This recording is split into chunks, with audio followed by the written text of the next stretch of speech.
Aujourd'hui, la digitalisation, c'est ce qui fait que mon entreprise tourne, c'est ce qui fait que mes clients évoluent, puisque la digitalisation est au cœur de mon activité. On peut toucher beaucoup plus de monde à travers des réseaux sociaux, que ce soit pas, je pense oui que la digitalisation nous a fort aidé. Les défis de la digitalisation, selon moi, le plus gros, c'est le fait qu'il y a justement cette dimension qui est mondiale et qui fait qu'une idée qu'on a peut très facilement être développée par quelqu'un d'autre, de l'autre côté du monde. Les moyens de communication vont être plus simples, on va pouvoir plus vite parler de son produit, les gens vont connaître plus vite notre produit. Donc oui, ça aide, c'est certain, la digitalisation aide à tout ça aujourd'hui. C'est tellement plus facile de tester une idée, de tester un business model grâce à ces outils digitaux, que c'est beaucoup plus simple de remarquer si quelque chose fonctionne ou ne fonctionne pas, quoi.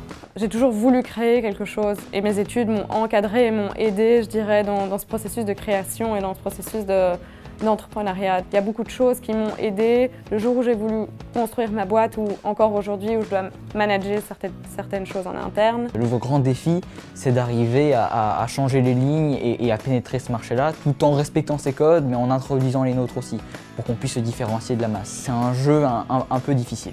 Pour se lancer dans l'entrepreneuriat aujourd'hui, il faut avoir la bonne idée. C'est clair, il faut avoir la bonne idée. Il faut avoir une vision sur quelques années, mais pas non plus des visions long terme parce que le monde change tellement vite. Et il faut être prêt à être caméléon parce qu'il va falloir s'adapter dans un monde qui change en permanence.